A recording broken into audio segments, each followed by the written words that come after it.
The massive alien ship called Starweaver shook violently as bright plasma fire hit its protective shields again and again. The shields were getting weaker with each attack. Admiral Kethfer stood on the bridge watching his worst nightmare come true. Through the main viewing screen, he could see the horrible Devourer ships destroying everything in their path. These monsters had already eaten up the outer planets where millions of his people lived. Now they were coming for the last safe place his civilization had left.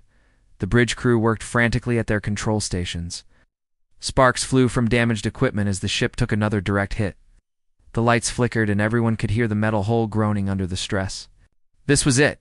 They were about to lose everything their people had built over thousands of years.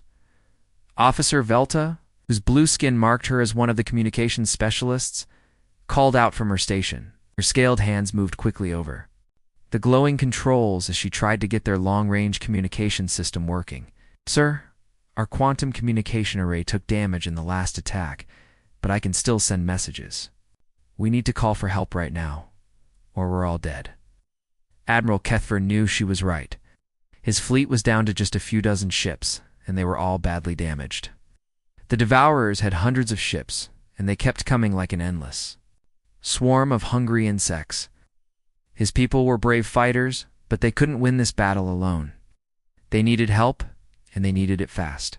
Send the emergency signal to the Terran Mining Collective, the Admiral ordered, his voice heavy with desperation. Tell them we need supply ships immediately. Food, medicine, repair materials, anything they can spare. Oh. Our ancient trade agreements say they have to help us. What Admiral Kethfer didn't know was that the battle damage had messed up their translation computer. The system that changed their alien language into other languages was working, but not correctly. Instead of sending a simple request for supplies to a small mining company, the message was being changed into something completely different. The broken computer was turning Terran Mining Collective into Terran Defense Command, and supply assistance into military intervention. Their cry for help was about to reach the wrong people entirely. Meanwhile, far across the galaxy on Earth, Admiral Jack Morrison was having a quiet evening on the bridge of the massive warship USS Defiance. The ship was so big it could carry smaller ships inside it, and its weapons could destroy entire cities. Morrison was reviewing routine patrol reports when suddenly alarms started going off all over the bridge. Lieutenant Commander Tom Bradley, who was in charge of all communications, looked up from his station with wide eyes. Admiral, you need to hear this right now. We just received what looks like a message from an alien civilization. Morrison almost dropped his coffee cup. In all of human history, they had never made contact with aliens before.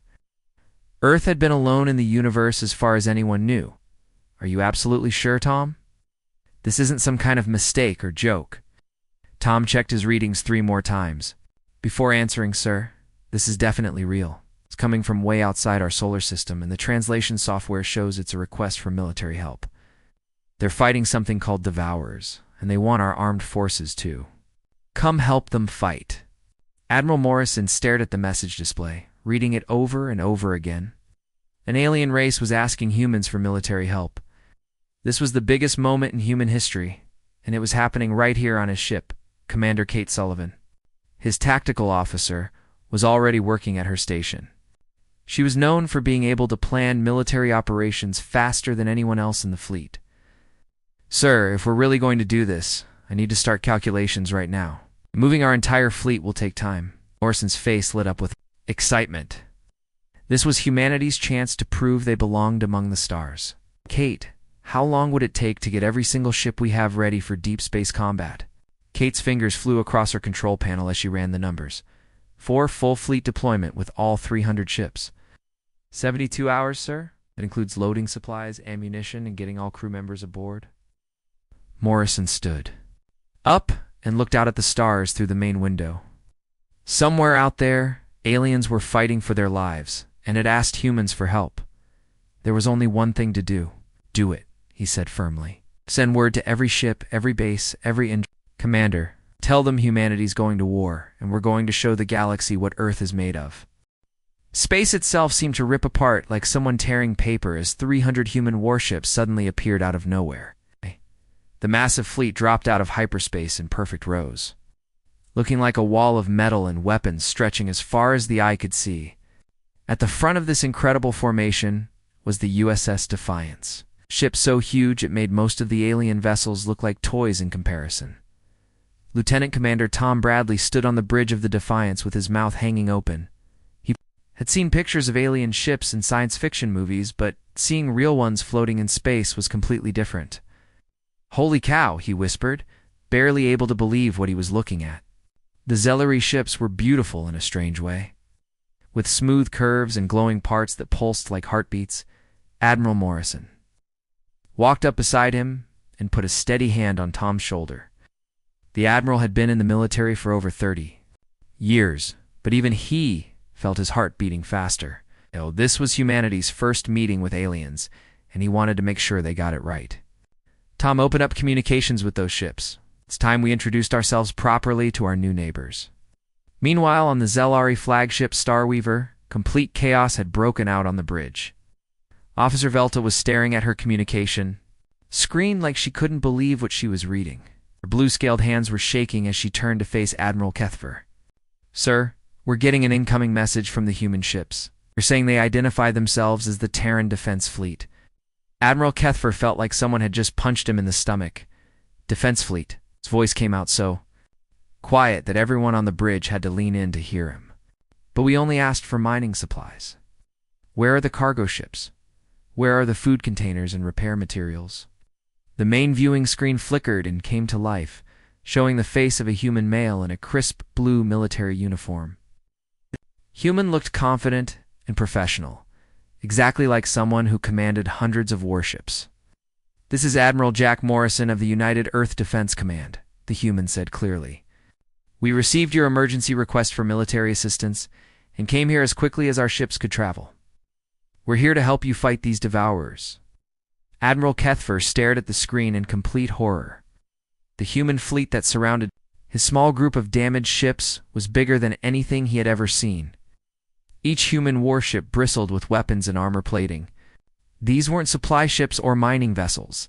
These were pure military machines built for one thing: war. How had a simple request for food and medicine turned into this massive show of force? Before Admiral Kethfer could even begin to explain the terrible mistake, every alarm system on both fleets started screaming at the same time. The sound was so loud and urgent that crew members on every ship jumped to their battle stations without being told. Science Officer Morden shouted over the noise from his scanning station. "Devourer ships incoming. Reading a massive swarm. Approaching from directly ahead of us." On the human flagship, Commander Kate Sullivan's tactical display screen suddenly. It turned bright red as hundreds of enemy contacts appeared on her sensors. She had studied every known type of spacecraft in Earth's database. But these new ships didn't match anything in the computer files. "Sir, I'm detecting multiple hostile contacts approaching fast. These ships aren't like anything we've ever seen." Before Admiral Morrison's face became serious and determined. After traveling across the galaxy to help strangers, they were about to face their first real test in alien combat. "Well, I guess we're about to find out what humanity is really made of," he said firmly. Then he raised his voice so every communication officer on every ship could hear him clearly. "All ships, this is Admiral Morrison. Go to battle stations immediately. Prepare for combat." The enemy finally showed themselves, emerging from behind the system's star like something from a nightmare. The Devourer ships didn't look like normal spacecraft at all. Instead of metal and technology, they appeared to be made of living tissue that twisted and moved on its own. Their dark surfaces seemed to absorb light itself, making them look like holes cut out of space. There were hundreds of them, moving together like a swarm of giant insects hunting for prey. The Zellery crews watched in fear as the monsters that had destroyed their worlds came closer. But the humans reacted differently. Instead of fear, there was excitement in their voices as they prepared their weapons and checked their systems. After years of wondering if they were alone in the universe, humanity was about to prove they could stand up to anything the galaxy could throw at them. The first wave of Devourer ships hit like a tsunami of darkness and death. The alien monsters moved in perfect coordination, their living ships twisting through space like giant snakes hunting prey. The Zellery fleet responded exactly as they had been trained for thousands of years, Their beautiful ships moved with battle-like precision, firing thin beams of pure energy that cut through the enemy formations with surgical accuracy. Every shot was calculated. Every movement planned to cause maximum damage with minimum waste. The humans had a completely different idea about how to fight a war. All gun batteries. Open fire on anything that moves. Admiral Morrison shouted across the communication channels. His voice carried to every human ship in the fleet, and within seconds, the space around them lit up like the 4th of July. "Tom, get me Major Lisa Chen on the Marine Assault Carrier right now."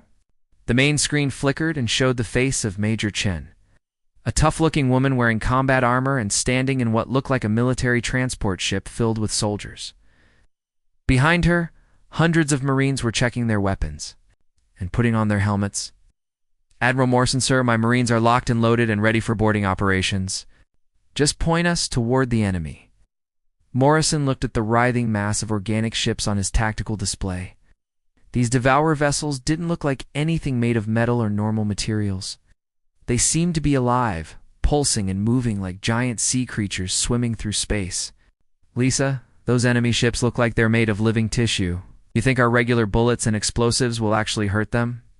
Major Chen's face broke into a fierce grin that would have scared most aliens. "Sir, there's only one way. To find out for sure, let my boys and girls get up close and personal with these monsters." Admiral Kethfer watched the human fleet's tactics unfold on his viewing screen, and he couldn't believe what he was seeing. The humans weren't following any of the standard rules of space warfare that civilized species had used for centuries. When the human cruiser USS Texas took several direct hits and started leaking atmosphere, Admiral Kethfer expected it to retreat to a safe distance for repairs. Instead, Captain Mike Turner did something that made every Zalari on the bridge gasp. In shock, he aimed his damaged ship directly at the largest Devourer command vessel and pushed his engines to maximum power. The Texas accelerated like a missile, crashing into the enemy ship with tremendous force. Both vessels exploded in a ball of fire that lit up half the battlefield. Science Officer Morden stared at the explosion with his mouth hanging open. "By all the stars in the sky," he whispered, "they're using their own ships as weapons. They're ramming the enemy on purpose." Back on the human flagship, Commander Kate Sullivan was coordinating the battle with the calm efficiency of someone who had trained for this her entire life. Her fingers danced across her control panel as she targeted the largest concentration of enemy ships. "Nuclear torpedoes are armed and ready to fire, sir. I've got a perfect target lock on their main cluster formation." Admiral Morrison paused for just a moment. He knew that using nuclear weapons in space was considered barbaric by most advanced civilizations. The Zalari would probably be horrified by such crude tactics. "Kate, our new alien allies might think nuclear weapons are pretty savage." Commander Sullivan looked up from her targeting computer with determination in her eyes. "Sir, with all due respect, our allies asked us for help. This is exactly how humans help people. We use whatever it takes to get the job done." The nuclear torpedoes streaked across space like falling stars and detonated in the middle of the Devourer formation, where the Zalari energy beams had made precise cuts like a surgeon's knife. The human nuclear weapons created massive spheres of destruction that vaporized everything within miles. Dozens of enemy ships simply vanished in the expanding balls of nuclear fire, but the most incredible thing was still to come. Major Chen's Marines were doing something that no civilized species in the galaxy had ever attempted. They were actually boarding the living enemy ships to fight hand-to-hand inside them. Sergeant First Class Danny Rodriguez led the first boarding party through the airlock of a captured Devourer vessel. The corridors inside the ship weren't made of metal or plastic like normal spacecraft. Instead, the walls were made of what looked like muscle tissue that pulsed with a sickly light. The floor felt spongy under their boots, and strange fluids dripped from the ceiling. "This place gives me the creeps," muttered one of the Marines as they moved deeper into the ship, carrying shotguns, flamethrowers, and enough ammunition, too. "Fight a small war." Rodriguez kicked open what looked like a door made of bone and cartilage. Inside, they found the ship's control center, which was operated by creatures that looked like giant insects mixed with octopuses. The aliens turned to fight, but human weapons proved just as deadly here as they were in space. These things bleed, just like anything else, Rodriguez reported back to the fleet over his radio, his voice full of excitement and adrenaline. I don't care if they're aliens or monsters or whatever. If they bleed, they can die. Keep sending us more targets. The combination of nuclear weapons, ramming attacks, and Marines boarding enemy ships was unlike anything the galaxy had ever seen. The Devourer swarm, which had terrorized civilized worlds for decades, was being torn apart by human tactics that were considered impossible by everyone except humans themselves. The war that had been destroying entire planets for 6 long months was over in just 6 hours.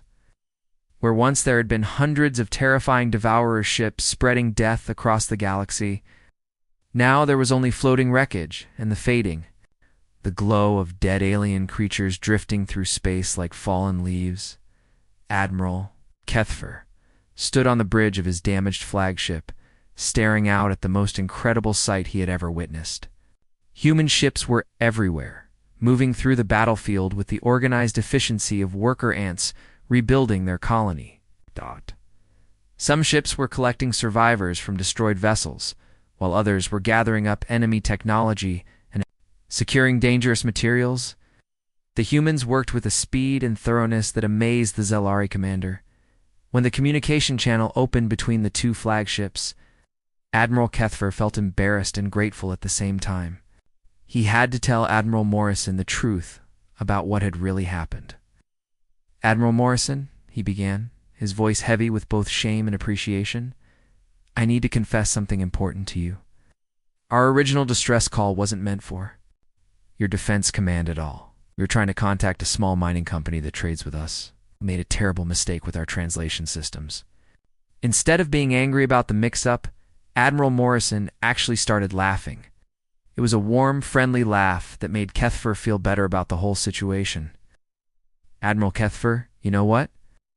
Sometimes the best mistakes in life are the ones that bring exactly the right people together at exactly the right time. Officer Velta hurried across the bridge carrying a data pad filled with incoming messages. Her scaled hands were shaking with excitement as she approached her. Commander. Sir, you need to see this right away. We're receiving communications from every corner of our sector of the galaxy. Word about what happened here today is spreading faster than light speed. And indeed, the news was traveling across known space, like wildfire. On 1,000 different worlds, in 100 different languages, the same incredible story was being told over and over again.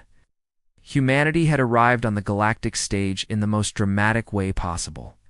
The species that advanced civilizations had dismissed as primitive. Cave dwellers had not only answered a stranger's call for help, but had brought enough military power to end a war that had killed billions of innocent people. On the human flagship, Commander Kate Sullivan was reviewing the final battle reports on her computer screen. Despite the overwhelming victory, she felt the weight of command as she tallied up their losses. 17 ships destroyed, but we managed to save an entire alien civilization, she reported to Admiral Morrison with quiet satisfaction. Say that's a pretty good trade-off for humanity's first day as a galactic power. Admiral Morrison nodded as he watched the Zelari fleet slowly beginning to reorganize itself. Many of their ships were badly damaged, but they were alive, and their people would survive to rebuild. Tom, I need you to open a direct channel back to Earth Command immediately. Tell them we're going to need a much bigger fleet out here. Something tells me this battle was just the beginning of humanity's involvement in galactic affairs. Suddenly, Major Lisa Chen's voice crackled over the communication system from inside one of the captured Devourer vessels. Her Marines were still exploring the organic ships, trying to understand how the enemy had operated. Admiral Morrison, sir, you really need to see what we found in here. These monster ships have detailed star charts and navigation data. They weren't just randomly attacking, they were heading somewhere specific, somewhere with a lot more targets to destroy. As the rescue operations continued throughout the day and night, both humans and Zelari began to realize that something fundamental had changed in the galaxy. New friendships were being formed between species that had never met before. Trade agreements were being discussed. Military alliances were being planned. Humanity had taken their first step into the larger universe, and it had turned out to be a giant leap that changed everything. The human fleet had come to this distant star system expecting to help some miners with supply problems. Instead, they had ended up reshaping the balance of power across hundreds of worlds. Other alien civilizations that had been hiding from the Devourers were now sending messages of thanks and requests for protection. Species that had never heard of Earth were asking to establish diplomatic relations. Admiral Morrison stood at the main viewing window of his ship, looking out at the stars and thinking about what this meant for humanity's future. They had proven themselves as warriors and protectors. But more importantly, they had shown that humans would travel across the galaxy to help strangers in need. Lieutenant Commander Tom Bradley approached with a smile on his face. "Sir, Earth. Command is asking when we plan to come home." "Act!" Morrison chuckled as he watched human and Zalari ships working together to clean up the battlefield. "Tell them we'll be home when the job is done, Tom. And something tells me this job is going to keep us busy for a very long time." All of this incredible change, all of these new possibilities for humanity's future among the stars, had happened because of one simple translation error. Sometimes the most important moments in history begin with the smallest mistakes.